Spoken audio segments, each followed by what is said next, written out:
Welcome back. Now, the World Economic Forum for Africa will be holding in Abuja from the 7th to the 9th of May. But before that, on the 5th and 6th, Shape Africa will be holding, and it's an initiative by the global shapers community of the World Economic Forum. But don't worry, I have people here who are going to tell us all about that.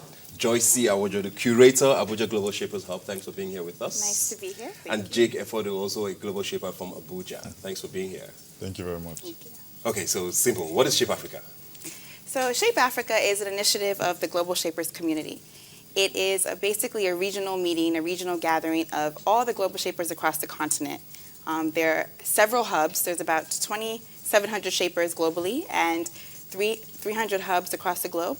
But specifically, this meeting is kind of like a family reunion of the African shapers. Okay. And it's to hold 2 days before the World Economic Forum. Okay. A question I get a lot, because I'm a global shaper as well. Hello. Just in case you're wondering. But I'm in Lagos, and I get a question a lot, like, what are the global shapers and how do I join? But before we get back to the joining part, what is the global shapers and what is it about, and why do this? Well, global shapers are people who, like name implies, are shaping the globe, but by starting with their communities. Okay. So the global shapers community involves young people below the age of 30 who are doing extraordinary things in their various communities. Okay. And talking about joining, I think it's a shaper selective process whereby the shapers who are already existing would induct other people who are shaping their communities. Okay. And there's nothing too special about it. I mean, it involves young leaders. Yeah. No, I mean, people who are between 20 to 30 who are young leaders in entrepreneurship, business, NGO work, servicing the community and all of that.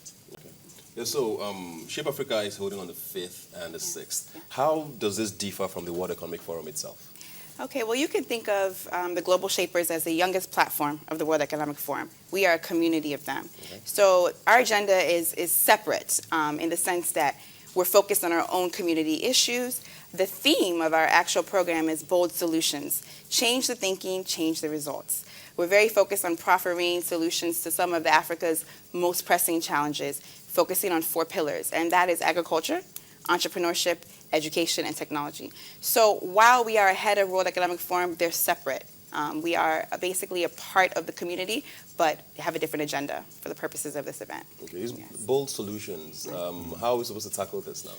It seems a very bold choice. Yeah. I mean, we discovered that criticism is easy, but it does not create. So as Africans, we know fully well that we have the best potential in the world, but then we don't see this result. So we've said, what are those bold solutions that we can bring to the table? It's not necessarily a talk shop, because Shape Africa 2014 is bringing the brightest minds in Africa to sit and discuss how can we create bold solutions that will take Africa where it needs to be. And like she mentioned, in education, entrepreneurship, agriculture, and technology. Yeah. Let's get down to the meat of our reality as a nation now. And in the last couple of weeks, we've had sort of an IKE initiative on unemployment, stemming from the immigration service. I'm sure you heard about the exams that held, people died and all of that. Unemployment is a big, big issue on the continent, not even just Nigeria. And, you mentioned agriculture. These are things that, can help sort of drive, employment. Are those sorts of things you're going to be looking at? Exactly. Ebuka, you hit the nail on the head. Essentially, employability is one of the biggest things that the Abuja Hub focuses on. We have had events on employability and skills workshops, career fairs, CV reviews, dressing to impress. It's very essential that while we have an unemployment issue, are our young people actually employable when the opportunities are present? And that's just one side of the coin. But besides that, we also have, let's take, for example, agriculture. We have agriculture enthusiasts in our hub, people who are actually farmers, people doing great things in the sector, all across the value chain. But do young people really understand how attractive that sector is? Yeah. How can we as African shapers actually push the message out there? It's not unique to Nigeria. It's across the continent. So we hope to, at this 2-day gathering, actually delve into specific issues. How do we push the agenda of agriculture? How do we think of innovative entrepreneurship programs or initiatives to get people to be thinking about creating opportunities for themselves and not just waiting for the government? Yeah. So these are some of the issues that we hope to discuss in detail. Yeah, I know you do something along the lines of renewable energy. Yes. And it's something that a lot of people don't think, can be done on a small scale. Mm-hmm. So tell us a bit about what you do in that space. Well, yes, I'm an energy sector professional, and my passion is renewables. And I totally believe that it's a way that we can really cause a paradigm shift in Nigeria and in Africa. And a lot of people do think it's too big and it's too expensive and it can't work. But if you look at the potential of powering some of our off-grid communities using renewables, even getting young people into the sector, learning how to put up solar panels, learning how to collect waste and turn it into power. These are initiatives that are small scale but have long-term impact and can also go a long way in powering these communities that do not have access to the grid. Yeah. So as a renewable energy advocate, that's one of the things that I push. And I push the whole topic of solarpreneurs, creating entrepreneurs in the solar industry. And that's just a little term that I came up with to push the agenda. I know, it just sounded like there's a lot of money in that. So we might have to talk a lot more after this. But you were in media. I know you had a long-running radio show which was an AIDS initiative, you know, where you try to create awareness and all of that. Yeah. So is that the sort of line that you were interested in, like with your advocacy? Well, it's also very linked, like Joycee mentioned. If you look at entrepreneurship, agriculture, technology, and education, they're actually quite linked. And from our employability workshop, you notice that from the data, actually, they say 60% of Nigerian graduates are unemployed. That's because Nigerian graduates feel that they need to be employed by someone else and not by themselves. And that links to agriculture. Joycee is also very interested in agriculture, even though she's very into renewable energy. And a couple of shapers as well are also into that aspect. So for me, if you're talking about being on the media, young people need to be healthy. Young people need to, you know, have necessary information at their fingertips for them to be employable and for them to go into agriculture as well. My radio program was not just about HIV and AIDS awareness. It was about sexual reproductive health in a whole. And now my program is called Talk Your Own. It's very much into governance. So if you talk about the issues of, I mean, young Nigerians want to know how come people went to a place to apply for a job and then some died after it. So these are issues that young people need answers to. And that's part of what we need to talk about at Shape Africa. What do you find is the most relevant sort of issue with young people in Nigeria today on your show? I think ignorance is very, we have, It's I mean, rife. yes, it's rife. And it's not the ignorance of not going to school. It's ignorance, it's just basic, simple things. For example, in Nigeria, we have 84 million hectares of arable land. The two major rivers is in this our country, yet malnutrition is very rife in this country. So, I mean, it's very, I mean, it's like a paradox. Yeah. So this information, we need to know how can a young person not necessarily think about working with the immigration service, but basically going back to your village or starting a farm, even if it's fishery, something small, making gari, no matter how little, and how can it help in building not just yourself, your family, but your community at large. Yeah. When he was talking, he said something initially about, you know, how the Global Shapers work. It's a global initiative, but you have to impact your hub community, your locally. What are some of the things that Abuja Hub, for example, have done?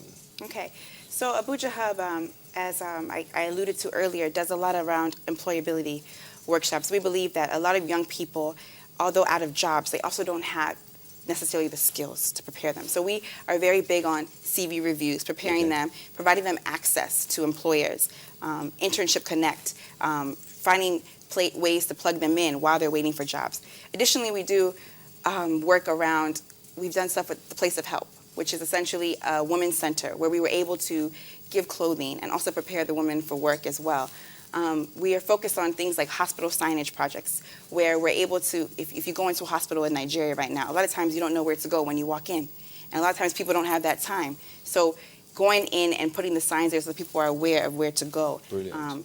These are just a few of the many initiatives that we have. That's very interesting.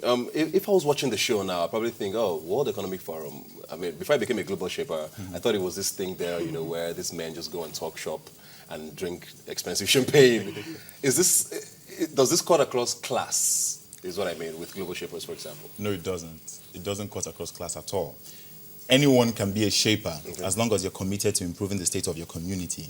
And it could be anything. I joined the Global Shapers because I was giving a TED talk on how we need to involve every community, including like the sex worker population, how we can move their business into like the regular entrepreneurship field. And someone said, oh, I mean, this is what you're doing, so how, you know, send your CV along and all that. We have, like she mentioned, we have farmers, we have bloggers, we have people who are working just regular jobs, we have people who are doing all kinds of things. As long as you're young, you're committed to changing your community and you're doing something about it, then you're a global shaper. Even without the World Economic Forum, you're already a shaper by yourself. Yeah. You're going to add something? No, I was going to say Okay. exactly. It just gives a platform. But essentially, we're just looking for young people who are committed, exceptional in their potential, committed to achieving, and committed to impacting Nigeria, taking it home. Let's go back to Shape Africa now, which holds on the 5th and the 6th in Abuja. Yes, it does. And is this going to be a one-off? If it's going to be like this one town hall meeting where people just come out and talk, are there going to be breakout sessions? How is this going to work? Right. So we're not interested in a talk shop. Okay. So it's going to be a gathering, but we're going to have breakout sessions to actually delve into the pertinent issues. We're also going to have learning journeys where these shapers can come and see different parts of Abuja and see what's going on, projects and other interesting activities. Besides that, we're also going to end with a call to action. It's not just about this meeting, it's not just about a gathering, but it's about what can we do, what have we learned here that we can take back to all of our individual communities and do something with. It's not just the Abuja shapers, but Lagos shapers and Kanu shapers are also on part of this project. So it's a team Nigeria, and we have shapers from South Africa to Egypt coming. So they're all meant to leave and go back and do something of impact in their communities along those 4 pillars. Yeah, and we'll be monitoring it and make sure that we continue the dialogue. Yeah, I was going to say, so